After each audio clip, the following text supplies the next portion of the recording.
Call like Minnesota. Hey Dunchbags, what's going on? It's Landon Remixes here, and welcome to the newest series that my channel has to offer. This is Top 5, and basically the reason why I created this series is that a lot of you continuously request for me to do compilations, and I haven't really thought of a good way to tackle them, but I just recently discovered that a Top 5 video might be a really good way to do that. So this is kind of a test video, and as my first Top 5 video, we're going to be talking about the newest compilation album from Monstercat. This is Monstercat 029 Havoc. Basically what I'm going to do with this series is pick out my 5 favorite songs from each compilation, kind of talk about it if there's an overall theme in a compilation, like I'll get to that with this particular compilation, then I'll go over that as well, but typically compilations aren't always tied together with a central theme, so that might be a little bit difficult, but with this album I feel like there are definitely some things that tie each of these tracks together. It also gives me an excuse to talk about Monstercat releases in terms of singles, because honestly I never get to talk about those, and it's kind of sad because there is a lot of really good content on Monstercat that isn't just found in the context of EPs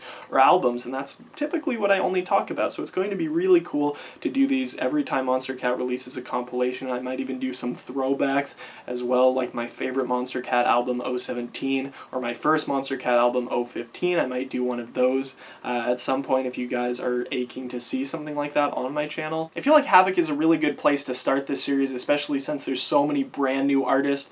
Havoc is actually tied for having the most new artists out of every Monstercat album, which is 16, including both producers and vocalists. And other than 027, which had the debuts of Marshmello, Unlike Pluto, and Slushy, this album probably has the most big-name EDM appearances that we've seen so far in a Monstercat album, including Nervo, Seven Lions, Echoes, Psychic Type, Smile, and then of course we get the return of some really big artists that I thought I'd never see on the label again, like Jaws and Timmy Trumpet. But I think a major takeaway with Havoc is to pay attention to the overall diversity of this thing. With 028, there wasn't a whole lot of diversity. We had a lot of repeated genres, a lot of repeated artists, and with this one it seems to be a little bit more spread out, a lot more different artists, spanning across tons of genres and different styles within those genres. In my Your EDM review of this album, I talked about how the first 2 tracks, OK by Jaws and San Holo, and then Cold Skin by Seven Lions and Echoes, both really fall under the dubstep category, but they're so polar opposites that it's just absolutely incredible to see them stuck together in such contrast on the same exact album. But without further ado, let's get into my top 5. Number 1 is Bon Voyage by Drew Lou, and this one's appearance is actually pretty surprising considering I'm not usually into the chill styles of electronic music, but I definitely gave this one a shot because they were hyping it up so much,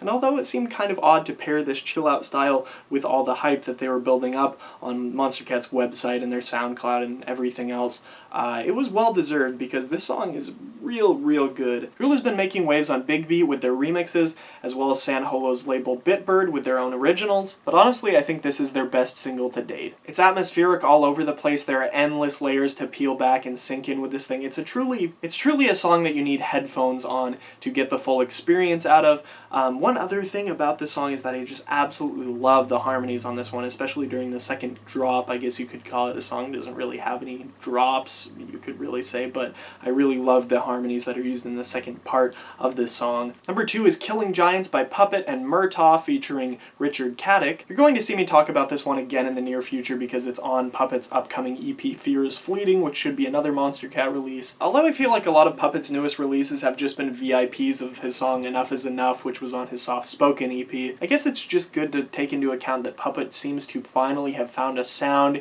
in indie electronic music, or I guess electronic rock you could say, even more so than in the past. I've been doing promo for Murtagh for a long time, and I'm really hyped to finally see him on Monstercat, and with a really good debut too, because his very noisy electro sounds can definitely be heard in the influence of this track, and that's real cool. And next to Vagabond, this song is arguably his most rock-sounding song to date, and I absolutely love it. The next one is the newest single from Grant featuring Jesse Mason called Wake Up. Grant was formerly known as Grant Bowtie. He actually had his debut Reach on Monstercat 017, which is, as I said, my favorite Monstercat album, so obviously his music does have a special place in my heart, but his return on this album is just fantastic. Like, he really killed it on his game. It's not like his music was even bad in the past, because he was putting out some of the more unique future-based songs on Monstercat, and that has definitely stayed true because his sound design has gotten so much better, especially on this song. Although Grant's releases were few and far between, he always seemed to impress, and this song is after the longest hiatus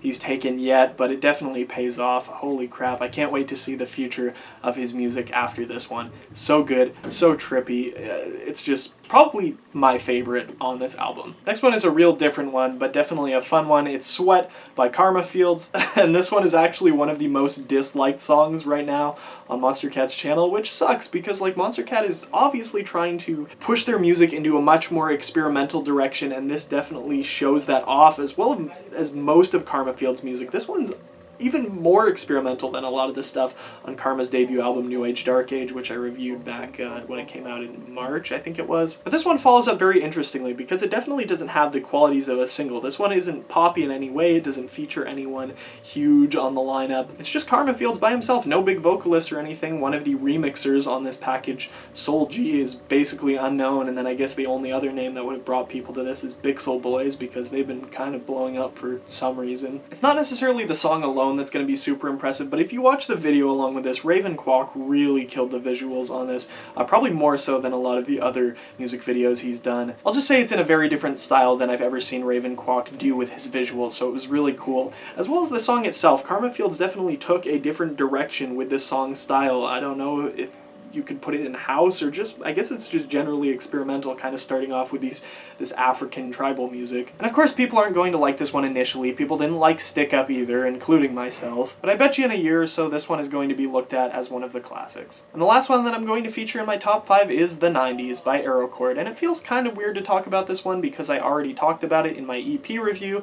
I guess I could just go over a couple of the things real quick, but honestly this song was just really fun, really catchy, used a lot of throwback samples from Aerochord's old music, which was real cool. You guys know I liked Until the End a bit as well, but I slightly preferred this one over that one, which is why I picked it. There were a lot of really solid tracks on Aerochord's EP, my favorite being Want You Back, but sadly Want You Back did not make an appearance on this compilation, which made me so sad because it was so good. Just like Wake Up, this one's a trip. It has a lot of really great layers that turn out just to make a really fun track, and easily one of my favorites on this album. Obviously there's going to be no particular placement on how these tracks go from my favorite to least favorite or whatever, and I'm not going to give a rating to this compilation either, just because that would feel really weird. But I hope you guys like this video, and I definitely hope that in the future you guys want to see more content like this, because I really enjoy being able to talk about the Monstercat singles that I don't typically get to cover. As always, I have the Spotify link in the description so you guys can check it out if you haven't heard this compilation yet, although I don't know why you'd be here if you haven't heard the compilation yet. But if you have, I'd definitely like to know your favorites down in the comment section below. Anyway, I'm Landon Remixes. I hope you guys enjoyed this video, and I'll see you later. Peace.